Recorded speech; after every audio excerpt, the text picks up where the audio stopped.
Hi,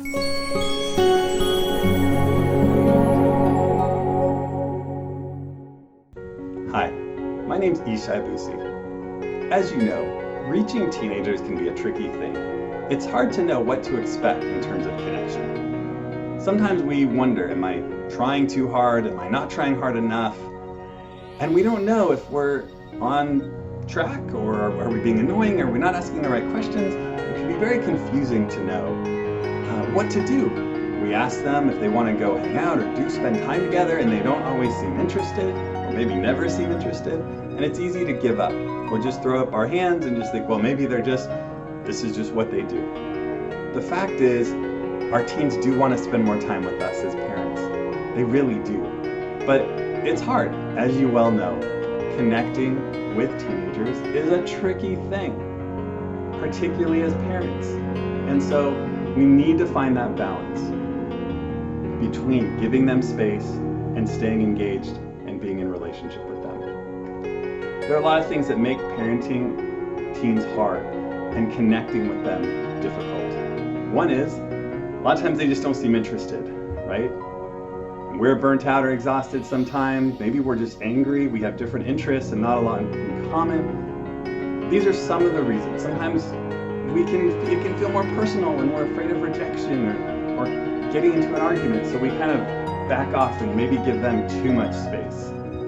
Connection is the number one currency we have if we want to impact our teens, and we want to buffer them and inoculate them from the concerns and the risks they're exposed to, whether it be depression or anxiety or substance abuse. Connection is the number one way we support them. We reduce their risk of getting caught up with mental health problems in the future.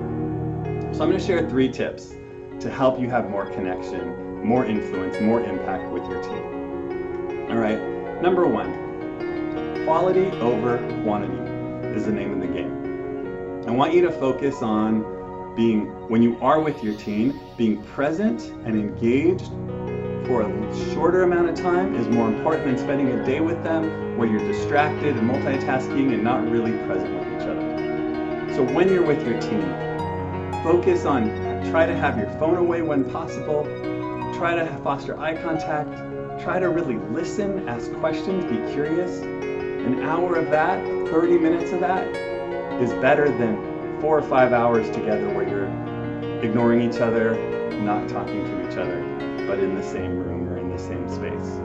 So prioritize quality of interaction over the quantity of interaction. Number 2, more listening than lessening. Listening over lessening is key.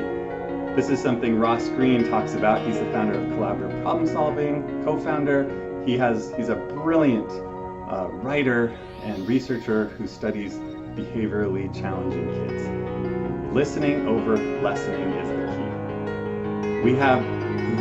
We're often very good at lecturing and talking. Trust me, I have fantastic motivational speeches in my back pocket for my kids. I have so much wisdom to share.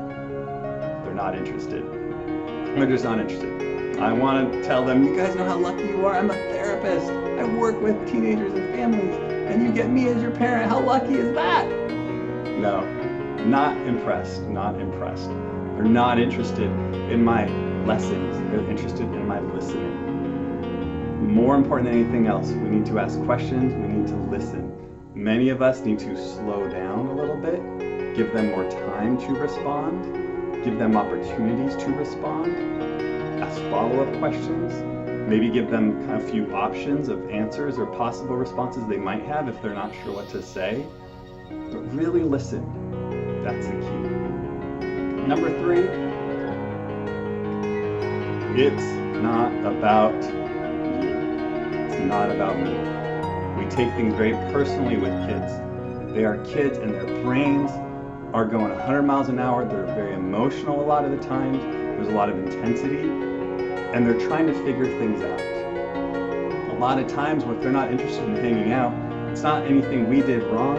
It's that they really want to spend time with their friends. Or sometimes the answer isn't just no, it's not right now. We have to appreciate that our kids are going through their own journey And we are here with them to support them along the way. But it's their path and their journey. It is not personal. When they do yell, they can be mean, they can be really harsh in the heat of the moment. And it can hurt our feelings, and that's okay to be hurt or sad or frustrated. But when they're doing that, they don't have self-control. They don't have the cognitive capacities to regulate their emotions all the time. So they do say things that are harsh. And sometimes they are, in some circumstances, they actually are even trying to hurt us. But afterwards, they always feel bad. They regret it, they feel guilty. They don't know why they acted that way. Because it's not personal. They're hardest on the ones they love and that they feel safe with. And that's probably you, and that's probably me, or their mom. This is just how it is. It is not personal. If your kid is getting straight A's, great. It's not about you. That doesn't make you parent of the year. If your kid is struggling and failing classes, guess what? It's not about you. You're not a terrible parent. It's not a reflection of you.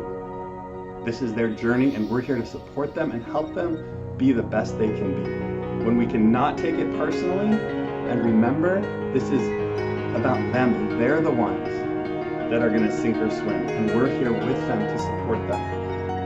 It's not our future. It's not our wins. It's not our good grades. It's not our fails. It's their life journey and their growth that they're experiencing, and we are here with them along the way. When we cannot take it personally, it's a lot easier to listen and be present and support them. I certainly find that true for me with my own kids, and I think you'll find it true for you as well.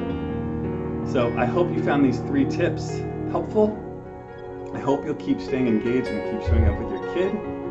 Please follow me on social media. If you're on social media, Facebook, Portland Family Counseling, on Instagram at Your Teen Therapist, on YouTube. I look forward to staying in touch. Take care.